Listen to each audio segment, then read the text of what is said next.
You're listening to Off to Market with Scott Farley and Hamish Chadwick. Today we're back for the second round of the three-part series with Belinda Vesey-Brown. As we've introduced her already, she's like a guru of business, marketing, branding and graphic design. So thanks, Scott. Today we're going to speak about neuromarketing, which is a new word for me. Neuromarketing, obviously marketing based on what's happening inside your cognitive brain, and it's all about developing a relationship between the customer and the business. And in the same way, when you meet someone in an environment, if you're going dating, one person appeals to you and another person doesn't. It's a chemistry thing. Yes. So I really need a bit more explanation from Belinda. The research I did online was all about hooking people up to MRIs and seeing how the stimuli affected their brain patterns. I don't think that's where you're coming at it from. So if you could just fill us in, that'd be great. Yeah, so there has been a lot of study done on human brains, and there is still so much that we don't know about how our brain works, and mine doesn't most of the time. Well, but can you get mine to turn on? Well, certainly from a marketing perspective, there'll be some cue, Scott. I reckon if I had some certain words or certain music or certain smells, mine okay, man. Sex sells with me every time. That's all that matters. So there are food and sex is all I need. But that's what I find fascinating about human behaviour. And so when we literally taking what we understand about how the brain works, and it's in a marketing sense, how we actually then as humans make buying decisions, then we actually are then literally taking those ideas and then combining that with different marketing channels, if you like.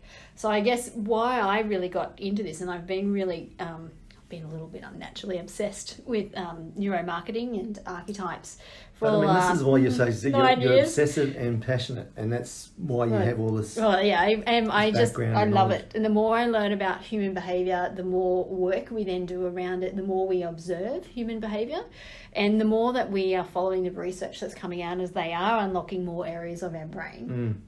The fundamental part about neuromarketing is that there really is there's three parts to your brain. So there's your conscious brain, your subconscious, and then your unconscious. And so what we know about buying decisions is that all buying decisions are mostly made in your unconscious brain. So that's the part where you generally go see a psychologist or a psychiatrist to unlock traumas from your past. So this is the part of your brain that, is not on. So that's not asleep. It's not when you're asleep, it's your awake, but it's not. It's your unconscious mind. And that's where that binds. So that's where things feel right. So you think about the brands that you're loyal to. I like Fiat's. I like certain brands of clothing, certain brands of alcohol, for example. But it's the way that they make you feel when you buy them. So you're not buying that bottle of Moe, because it's the bottle of Moe. You're buying it because you're going to celebrate something with someone or something, and or it's that extra special thing that you take along, right? Wow, I've always thought that was the subconscious mind. So what? No, it's more. Where does the unconscious mind the unconscious mind is actually. And unconscious goes into subconscious to then make it conscious. So your unconscious is where you understand what that need is. So you have a need to feel love. You have a need to be like a programmed response that we already have. It's something. It's primal, right? You want to feel love. You want to you want to feel successful. You want to feel safe. Again, Maslow's hierarchy of needs. So that is the human need. And then is this what you talk about the caveman brain? This is what I talk about caveman brain. Okay, so it's predetermined stuff that's in your head. I need to be safe. I need to have cover over my head. I need to eat. Yeah, I need to procreate. I need to do all these things. This is the driver. Yeah, okay. And all of that happens unconsciously. So when you ask someone, why did you buy that car? Why did you buy that type of watch? Hamish, I won't pick on you again. Why did you buy that type of watch? You will never really be clear on what that human need was, because we just don't think that way. But yet that is how our buying decisions are actually being made. Yeah, a lot of decisions in life are made by a feeling. It feels right, and then this all happens quite quickly. We're not even conscious to it. This feels right. Oh, they get me. I'm going to buy this. And that it really is as simple as that. And then there are things that you do. So I guess understanding the unconscious needs is the key to it all, the start point. Unconscious needs. And what are they? There's about 60 something. There's a guy called Donald E. Brown. Okay. He wrote a book on human needs, which I can save you reading it because it is a bit dry. But there are 60 odd human needs, and it's just about associating, what is that need. And this is what I love about neuromarketing, is it translates culturally. Yeah. So just because you speak Chinese, you have the same, you have the same human need. Yeah, right. And it's just we are communicating that in a different language, or with different visuals depending on culture. That's really enlightening for me, because I always feel like with technology things, that's my flow. Like if you propose a problem for me and I can solve the thing, it just comes to me. But with people-oriented things, triggers for marketing, I've talked to Hamish about it before. I'm not very good at that. I'm not very good at knowing how to trigger responses from people. I'm not very manipulative. You're coming from the rational. Ask people things. I'm about this thing, and I've always wondered, how the hell do you guys wake up and just understand how people are going to react to something? What's going to drive them to want to buy something? It really comes back to this, doesn't it? It comes back to the research on the human brain. There's a thing called mirror neurons, and that is where the same part in your brain is firing. So you know that famous Solo ad. Slam it down hard. The man is like being canoeing, and he slams down the Solo, and it's running down his face, and it's a really hot day. Him actually drinking that, the same part of your brain is firing as him. Oh, really? As actually him actually. So you are feeling that, and that's why it's clever marketing where they show that it's eye contact. It's you are experiencing that of what I'm experiencing. That's a whole study done on mirror neurons is one thing. For what you see, then I want to see myself in that picture, or not see myself. And that's why they tell the story. And then you Here's tell the problem. You're working hard all day. I'm getting thirsty. Here's the solution. I'm associating with that because what we know about the behaviour of that particular audience is that they will relate to that. They'll be real thirsty at the end of the day. Yeah. Oh, that's excellent. That's really enlightening. Okay, so I mean, how do you tap into a group's needs? I mean, do you just look at the group and say, well, these people are doing X, Y, Z, they're going to have these needs, or do you actually ask them? So this is about cleverly starting from brand positioning. So you have developed, you've created a product, and it could be anything from a phone, a car, a fishing rod, a mechanical thing you bolt onto your bike for when you're riding. Yep. But my question I always ask is that we've got to get clear on what is that thing actually enabling? What is the human need? What's the emotional response that we want people to have when they're using, trialing, driving, experiencing that product or service. Right. Yep. So what we need to get really clear on that. And we can even then start to test and measure at that point. And this is why it's about, having a proven concept. Yep. You can test and measure A/B testing. You probably heard that term, where you might go out with one, where it might be fulfilling on, we think the human need driver is love. Yep. Or the other one might be acknowledgement for that product. So we could, in the early days, go out and test those two and see what gives us the better cut through and what's giving us the better response rate for what is our product or service is enabling for someone. And that's why you need a really good prototype. It looks and feels like a manufactured part. It does, so much. Yeah, it's like even down to, we make buying decisions on the way it feels, the way it looks, our perceived value of something. Yeah. I mean, quite often we do 3D, a lot of people do 3D printed prototype. I use them for form modelling, that's it. I never ever put it in front of a client, or not in front of a consumer or a licensing partner. Because they just don't connect with it at all. Yeah. Everything has to be right, and it has to touch, feel, weight. Everything has to be right. Even packaging, the way things work, they have to be able to go and use it. Yeah, so I've seen 30 grand spent on focus groups on a product that was glued together, and all the glue, and there was two parts to it. It was all glued. Wow. And it was. And those people can't even really tell you what you want. I don't like the colour. The glue's a bit nasty. We got zero out of it. I didn't do that. I would never do that. That is a waste. But that was back before prototyping. I'll admit, it was back before prototyping was as advanced as it is now, probably 20 years ago. But even still, blind Freddie could see that was a waste of money, and that's one thing I hate to see. Get a good prototype. Go to market with it. Don't do that testing if it's a rough. But even film it. So film how people are opening it up or how they're interacting with it, because you learn a lot about because that's their unconscious coming out into because they're just doing it by feel, right? Yeah. Mm-hmm. And they're curious or they're not curious, or how do they understand the instructions that you've written on how to use it, or you can actually get a lot from filming their behaviour on that. So how do you see it happening? You motivate the unconscious mind, does that settle into their subconscious mind, and then they go and act on it with their conscious mind? Is that how the process? So the buying decision is actually made in the unconscious, and then you actually, where you start to rationalise. You know, there's people that need a lot of information in order to make a buying decision. Yeah. Especially the more expensive something is, the more information some of those people need. Whereas other people go, oh, well, if you've bought it, then it's all right for me. Yeah. So, you know, there are those people that buy based on a bit more rational, and those that buy a bit more on the emotional. But you need to compensate for both. So the buying decision is still made from an emotional perspective. I've had arguments with rational thinkers and scientific-based thinkers who like, no, I just need the evidence, and then I think about it, and then I rationalise, and then I buy. You know, but they really have decided emotionally, way before. Right. They're just simply taking it into subconscious, thinking about it a little bit more, and then actually rationalising in a conscious mind. And that might be more like there's two versions of this. I'm going to rationalise which one's... Or they think about, will it come on sale, or will it, you know, do I like this? Does it, you know, how will I use it? How will I justify it to my wife or my partner? You know, that's all part of the buying decision, right? And so we could actually manufacture that, but we do know that emotionally they've already made that buying decision. They're just trying to work out how to make that to make the purchase. Yeah, okay. And then, you know, even making the purchase easy for people too is important. So, you know, how it's a simple step if they're buying it online, where do they find it, where are the stores located. You want to take away any pain or barriers.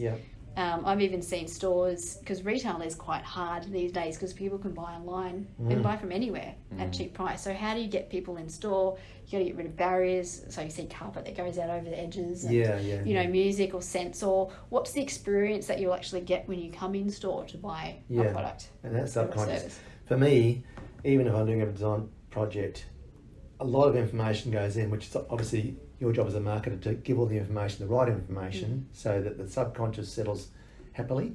So when I do my research, I'll find out as much information as I can. And I really enjoy the process. You know, I'm going to go and make a purchase, especially if it's something I'm passionate about, and I'll go and find out all the information, compare the different products, compare the different versions, and then it'll all settle. And then one will sort of make.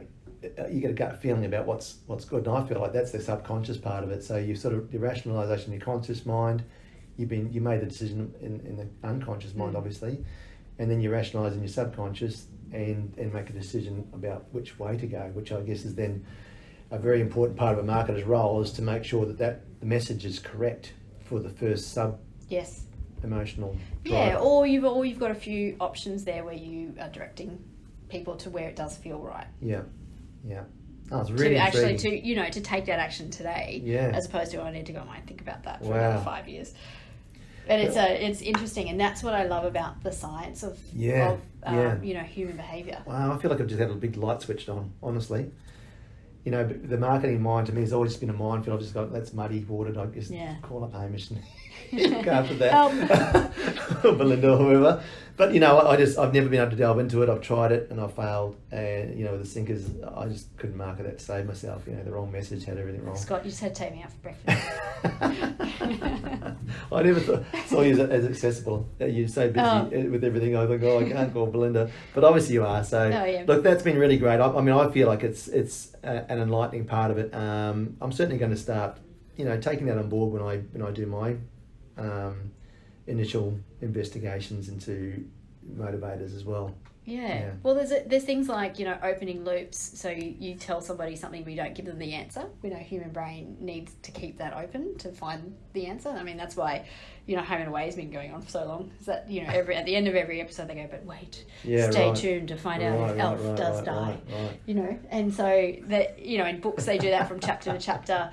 But if you can, in your marketing message, you know, because you've got to come in and trial it for yourself, or how are you opening that loop where you're telling them something that they didn't think was possible, but they've got to actually take an action in order to find the answer. Yeah, right. If it be click it or come in or whatever. Yeah. Another one is the illusion of choice. Yep. So you don't want to, you want to direct them to your product to make the sale. So there's a few things around that. You know, pricing, people will generally buy if say you've got 3 toasters on the shelf, you know, there's the cheap one, the middle priced one, and then the more expensive one. Yeah. majority of people will buy the middle one. Yeah, right. It's just from research, that's what happens. So how do you increase your average dollar sale? You get rid of the cheap one, you put in a more expensive one, then people are buying this model. Yeah. There's things like that. Yeah. So knowing about where you're priced in a market is also important. But having that choice, so how many colours does it come in? If you're buying a car, you want to make sure that you feel that you are not being sold to. So if you go into a car yard and you go, I want to buy a car, this is some of my ideas, and they go, you just know, this is the one, right? You're feeling sold to at that point. But if I was the salesperson, or the way that the marketing was directing you through to make that sale, if it be online too, it goes, well, here's the 3 options, or here's the 4 options, and this is why they're different. And then and then I'm guiding you, and then you can easily make a decision because it isn't too many. And your ownership's there. Then you don't feel sold to. It's easier for you to make the buying decisions. You feel you've weighed up all of the right answers, or your questions have been answered, and then you can make a choice. Wow. Whereas too many things, then people can't actually make a choice. Yeah, right. It's interesting, right? So much to interesting. It. Wow. And I mean, we obviously with my area, we always bring it back to me, but this is the sort of audience we're aiming at, the inventors and the startups. We rely heavily on early adopters because they're the ones that get it in early, and they'll tell others. They become the sheep influencers. who in the big bell curve of things. There's a big bell in the middle and a very small entry curve. And you know a lot about those guys. What triggers those people? How do you get them on board? They're the people that like to. Well, again, it's acknowledgement, isn't it? Because those people like to say, where did you get that new thing from? Come and look at my thing that does X, Y, Z. Right? So they like making it public. Making it expensive almost. It needs to be exclusive. It needs to be something that the message is easily transferred for that early adopter, who I would describe them as people who have high risk appetite, so they're willing to try something, invest. Because generally products early to market has a higher price point than once you mass market. Yes, yeah. So if you take the Tesla, for example, and that's a good case study where even part of his whole business model about getting that, because, that's a whole new way. He's needing to educate people that you talked about, educating people around a product. And he really hasn't done much educating.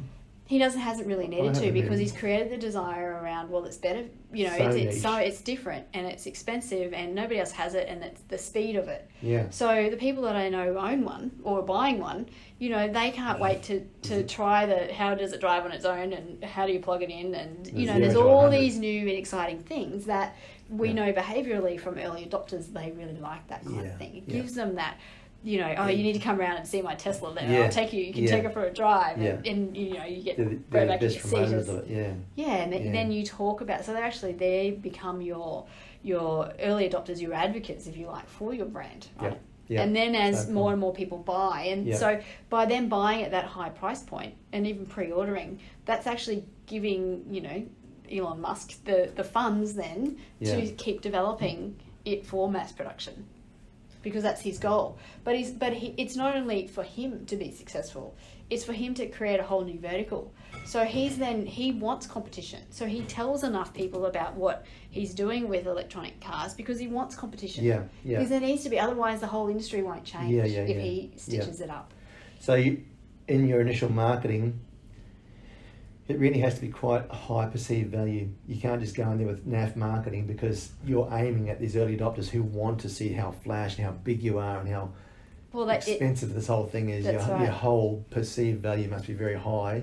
Otherwise, you're not going to get the early adopters. Well, and I guess depending on your product, if you're talking about sinkers, then sure, you want it more expensive than other sinkers. But if you're talking about Teslas, or you're talking about fittings for high-end boats, or technology that is not available through anything else, then yes, it needs to be, people pay for that privilege. People pay for that acknowledgement of how great they are. It's also tied together, isn't it? So important, all this stuff. Getting the product done is the beginning. Yeah, it really is the beginning, and it's really only the enabler of something. And I keep coming back to that because we keep on thinking features and benefits. I've worked with many clients over many years, and tell me about your product, and they're like, it's got this feature, it's got this benefit, if you plug it in here, look how nice this clips together. Nobody really cares about it. That's my biggest nobody cares issue. about that. Yeah, I mean, yeah. it's What I sad, have right? found They recently is the expect that. story of the inventor is important, personalising Yes. it, because a lot of these It's the these why. inventions have come from a need, and sometimes pain in someone's life. They've gone, oh shit, this is a real annoyance for me. I want to overcome this. Then they've had to overcome hurdles, and people like to hear about that as well. This guy battled forward or girl battled forward, and they've got a result out of it. Yes. So that stories I find is fairly intriguing to people as well. So Because people don't buy what you do; they buy why you do it. Yeah. So hearing the inventor's story about, I had a child that was really sick, and there was no solution on the market, so we developed up this system that did blah blah blah. Yeah. And if I hadn't have had that sick child, it's generally always those types of Always the thing you remember, really isn't it? The story emotive behind it. stories. Yeah. And they go, wow, you're coming from a place of truth, a place of authenticity. Yeah. So yeah. I believe in you, not just a new scaremongering thing that you're trying to force on me. Yeah. Sell to you. Yeah. Excellent. Look, we should probably wrap that as well. That's another nice little capture there. So 20 minutes. That's a good little episode. Thank you very much. It's been incredibly enlightening for me as a marketing Gumby. Keep calling yourself that. I love it. Very mean. And But that I mean, you're not, I'm so- coming from a place where most startups are coming from. They're going in there. They might know products, but they don't know the marketing part. Or something. Obviously, that's a bit of a generalisation. Some of my best clients are good at marketing, Yeah, not engineers, and they're my most successful clients, to be honest, but that's why because they're they successful. understand people. Yeah, Whereas you understand they can employ me to understand the product, and I just give it back to them, and they go and understand the people, and that's how they connect. Yeah, The people who are like me and come to me, who are very good engineers, usually struggle to have a lot of difficulty getting the product back out into the real world and selling it. yeah. Thank you very much again, Belinda. Yes, My thank you. pleasure. My pleasure. Amazing insights. You've been listening to Off to Market with Scott Farley and Hamish Chadwick.